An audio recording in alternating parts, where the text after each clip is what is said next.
गरुड़ पुराण पहला अध्याय। प्राचीन समय की बात है कि नैमिषारण्य क्षेत्र में शौनक आदि ऋषियों ने अनेक महर्षियों के साथ 7000 वर्ष पर्यंत चलने वाले यज्ञ को प्रारंभ किया था, जिससे उन्हें स्वर्ग की प्राप्ति हो सके। उस क्षेत्र में सूत जी पधारे तब ऋषियों ने उनका बहुत आदर सत्कार किया, क्योंकि सूत जी पौराणिक कथा कहने में सिद्धहस्त थे और उन्होंने विभिन्न रूपों से अनुभव प्राप्त किया हुआ था।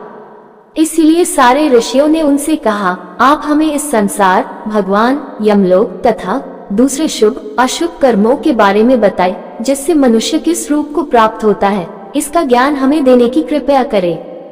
सूत जी ने कहा, इस संसार जगत के निर्माता भगवान विष्णु है। वो जल में रहते हैं, इसीलिए उनका नाम नारायण है। वह लक्ष्मी जी के पति है।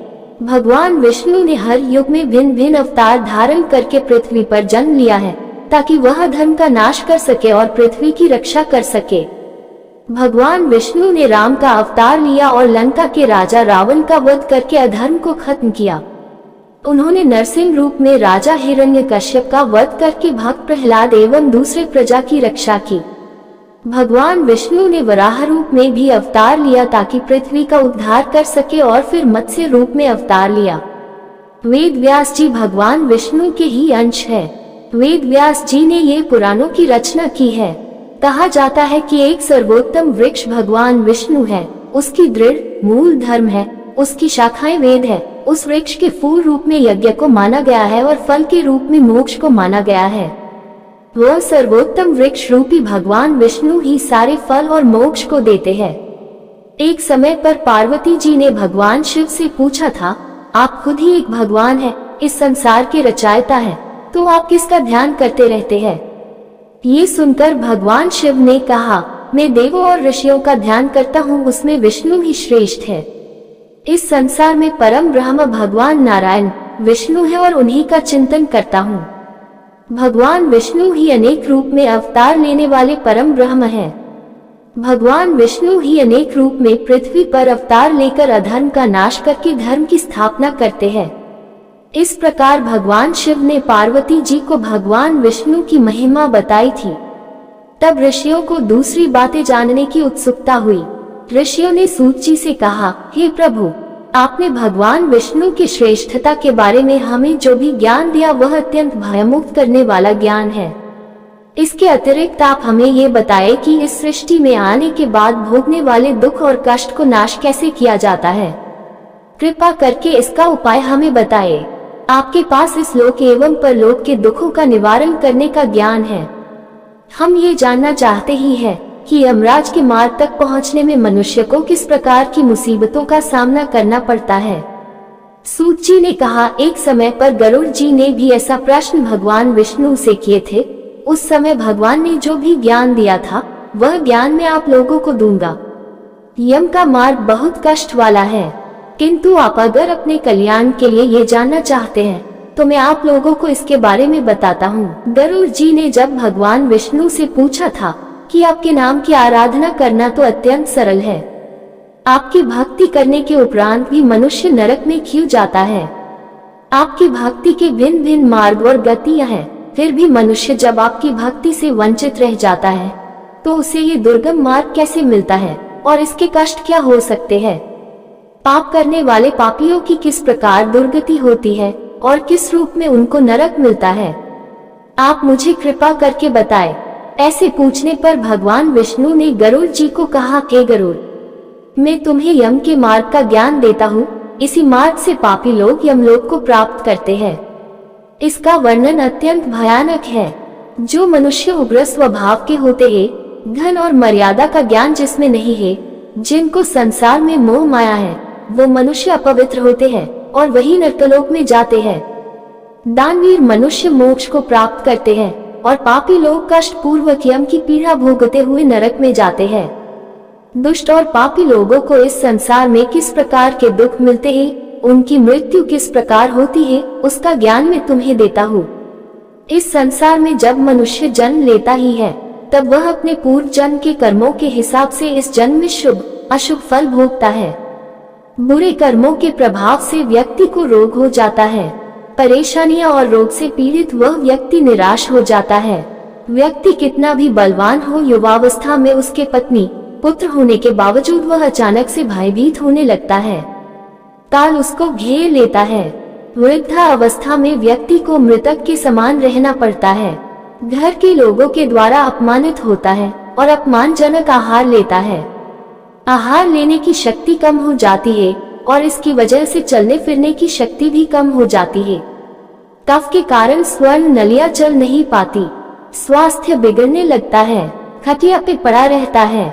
मृत्यु के निकट आ जाता है। मृत्यु के निकट आने पर देवता जैसे मनुष्य की दृष्टि भी दिव्य हो जाती है। मरते समय पापी के पांचों तत्व अपने स्थान छोड़ देते हैं और उसका एक क्षण भी मुश्किल से बीतता है। मनुष्य को इतनी पीड़ा होती है जितनी बिच्छू के काटने से होती है। यमदूतों के भय से उसके मुंह से जाग और लार गिरने लगती है। ऐसे ही पापियों के प्राण जब निकलते हैं तब उनको यमदूत मिलते हैं। यमदूत के लाल नेत्र होते हैं और मुख भयानक होता है।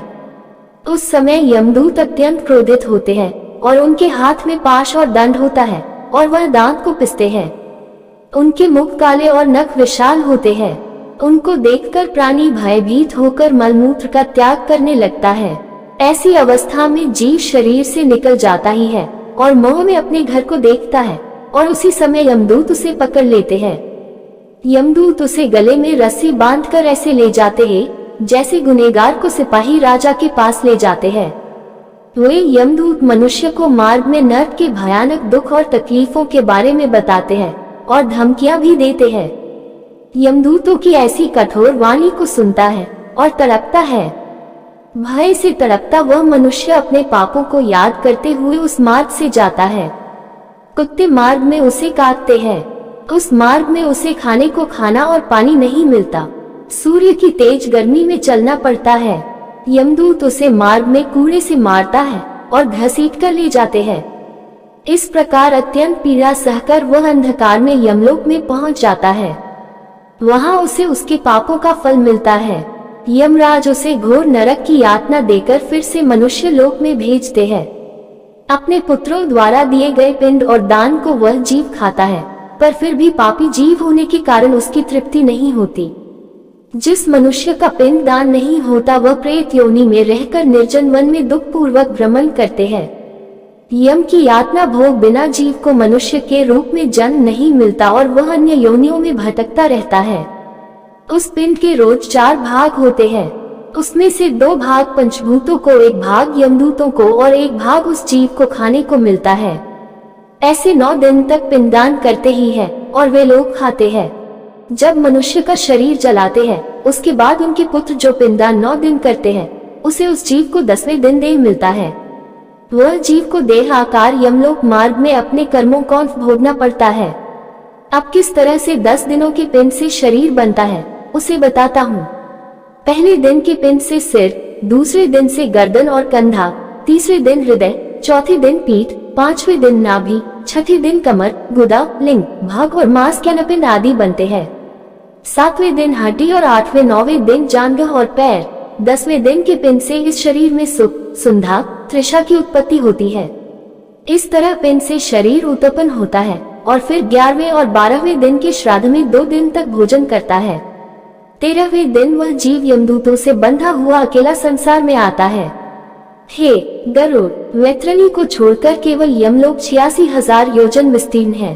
अब इस जीवन में रोज 24 घंटों में क्रमशः 247 योजन यमदूतों के संग निरंतर चलना पड़ता है। चलने वाले इस मार्ग के अंत में 16 ग्राम पड़ते हैं। उनको पार करके धर्मराज के नगर में वो पापी जीव पहुंच पाता है। उन सब नगर के नाम कुछ इस प्रकार है: सौम्यपुर, सौरीपुर, नगेंद्र भवन, गंधर्व, शालागम, क्रौंच, क्रूरपुर, विचित्र भवन, दू, खत, नानकरंदपुर, सुतप्त भवन, रौद्र नगर, प्योवर्षण, सिद्ध्य, बहुभिति के नाम से जाने जाते हैं। इसके बाद यमपुर है। यमलोक में जाने वाला मनुष्य अत्यंत पीड़ा भोगता है और अपने कर्मों को याद करते हुए पीड़ित होता रहता है। अपने कर्मों के विषय में चिंतन करता हुआ अनेक दुख भोगता है। इस पर भी यदि वो दोबारा जन्म प्राप्त करता है तब उसी प्रकार भगवान को भूलकर कर्म करता है। पुराणों का प्रवचन शुरू करने से पहले नरश्रेष्ठ भगवान श्री नारायण, भगवती सरस्वती तथा व्यासदेव को नमन करना चाहिए। भगवान विष्णु जन्म और जरा से रहित कल्याण स्वरूप है। वह अजन्मा तथा अजर है। उनको अनंत एवं ज्ञान स्वरूप माना जाता है। भगवान श्री हरि महान, विशुद्ध और पाशभौतिक शरीर से हीन, समस्त इंद्रियों से रहित और सारे प्राणियों में स्थित है। ऐसे भगवान श्री हरि जो सर्वव्यापक, परम पवित्र, मंगलमय है, उनको मैं प्रणाम करता हूँ। मैं भगवान विष्णु, शिव, ब्रह्मा, गणेश और देवी सरस्वती को मन, वाणी, कर्म से वंदन करता हूँ। प्राचीन समय में सूत जी जो सर्व शास्त्रों में पारंगत थे, पुराण विद्या कुशल थे और शांतचित्त वाले थे, वह तीर्थ यात्रा करते हुए नैमिषारण्य क्षेत्र में आ पहुँचे और वहाँ पर एक पवित्र आसन पर स्थित हो गए और भगवान विष्णु की स्तुति करने लगे।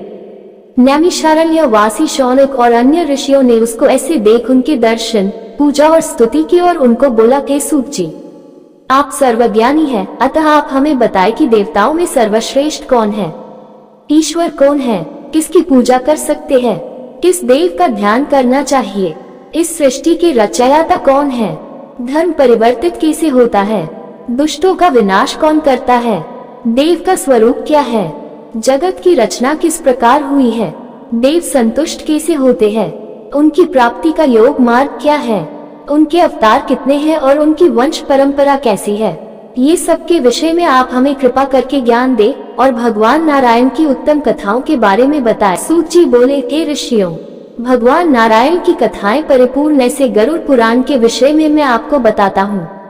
पूर्व काल में श्री गरुड़ जी ने इस पुराण को कश्यप ऋषि को सुनाया था और मुझे इस पुराण का ज्ञान व्यास जी ने दिया था। देवों में सर्वश्रेष्ठ भगवान विष्णु ही है, उनको ही परब्रह्म तथा परमात्मा माना गया है। जगत के रचयिता वही है। वे जन्म मरण से रहित होकर भी इस संसार की रक्षा के लिए भिन्न भिन्न अवतार धारण करते हैं। भगवान विष्णु का पहला अवतार सनत कुमार के रूप में हुआ था। इस अवतार में उन्होंने कठोर एवं अखंड ब्रह्मचर्य का पालन किया था। दूसरे अवतार में उन्होंने संसार की रक्षा के लिए 12 शरीर को धारण किया था। तीसरे अवतार में उन्होंने देवर्षि नारद का रूप धारण किया था और निष्काम कर्म के प्रवर्तन के लिए सात्विक तंत्र का विस्तार किया था। चौथे अवतार में उन्होंने नरनारायण रूप में कठोर तपस्या की और देवताओं और असुरों ने उनकी पूजा की। पांचवें अवतार में प्रभु ने काल के प्रभाव से लुप्त हो चुके सांख्य शास्त्र की शिक्षा देने के लिए कपिल नाम से अवतार धारण किया। छठे अवतार में भगवान ने महर्षि अत्रि और अनसुया के पुत्र दत्तात्रेय के रूप में अवतार लिया और राजा अलग तथा प्रहलाद को ब्रह्म ज्ञान दिया। सातवें अवतार में भगवान रुचि प्रजापति तथा आकृति के पुत्र यज्ञादेव के नाम से प्रकट हुए और इंद्र तथा अन्य देवगणों के साथ मिलकर यज्ञ का अनुष्ठान किया। आठवें अवतार में प्रभु ने नाभि तथा मेरुदेवी के पुत्र ऋषभदेव के रूप में अवतार लिया और नारियों के आदर्श मार्ग का निदर्शन किया। सभी आश्रमों द्वारा ये गृहस्थाश्रम नमस्कृत है। नववें अवतार में भगवान श्री हरि ने पृथु का रूप धारण करके महाऔषधियों का दोहन किया और प्रजा की रक्षा की। 10वें अवतार में प्रभु ने मत्स्यावतार धारण किया। इस अवतार में उन्होंने मनवंतर के बाद आने वाले प्रलय काल में वैवस्वत मनु को रूठी रूपी नौक में बिठाकर सुरक्षा प्रदान की। 11वें अवतार में भगवान ने देवों और दानवों के समुद्र मंथन से प्रभावित होकर कूर्म रूप धारण किया और इस रूप में उन्होंने मंद्राचल पर्वत को अपनी पीठ पर धारण किया। 12वें अवतार में उन्होंने धन्वंतरी का रूप लिया और 13वें अवतार ने मोहिनी का रूप लिया। स्त्री रूप में अवतार लेके उन्होंने दैत्यों को मुग्ध करके देवताओं को अमृतपान कराया। 14वें अवतार में उन्होंने नरसिंह का रूप धारण किया। पराक्रमी दैत्यराज हिरण्यकश्यप के हृदय को अपने तेज नखाग्रों से चीर डाला। 15वें अवतार में उन्होंने वामन रूप लिया। इस रूप में वह राजा बलि के यज्ञ में जाकर देवों को 3 लोक प्रदान करने की इच्छा से उनसे 3 पग भूमि मांगी। 16वें अवतार में ब्राह्मण द्रोही क्षत्रियों के अत्याचारों से क्रोधित होकर प्रभु ने परशुराम का रूप लिया और 21 बार पृथ्वी को क्षत्रियों से मुक्त कर दिया। 17वें अवतार में भगवान ने सत्यवती से व्यास का रूप लिया और मनुष्य की अल्पज्ञता को जाना और सबको वेदों का ज्ञान दिया। 18वें अवतार में उन्होंने श्री राम का रूप लिया और अधर्म का नाश किया और अनेक पराक्रम पूर्व कार्य किए। 19 तथा 20वें अवतार में भगवान ने कृष्ण तथा बलराम का रूप लिया और धर्म की रक्षा की। 21वें अवतार में प्रभु कलियुग के अंत में किकिट देश में जीन पुत्र बुद्ध के नाम से रूप धारण करेंगे और इसके बाद कलयुग की 8वीं संध्या में अधिकांश राजवर्ग के समाप्त होने पर विष्णुयशा नाम के ब्राह्मण के घर में कल्कि अवतार धारण करेंगे। हे ऋषियों, भगवान नारायण के असंख्य अवतारों में से यहाँ पर मैंने कुछ ही अवतारों का वर्णन किया है। सारे ऋषिगण उन्हीं को पूजा आराधना करते हैं। उसमें मनु और अन्य उत्तम ऋषि से ही जगत की रचना हुई है। इनकी पूजा व्रत आदि करना चाहिए। पूर्व काल में मैंने इसी गरुड़ पुराण को भगवान वेद व्यास के द्वारा सुना था। अत्यंत फलदायी गरुड़ महापुराण के सभी अध्यायों का विस्तार पूर्वक सुनने के लिए चैनल को सब्सक्राइब करें।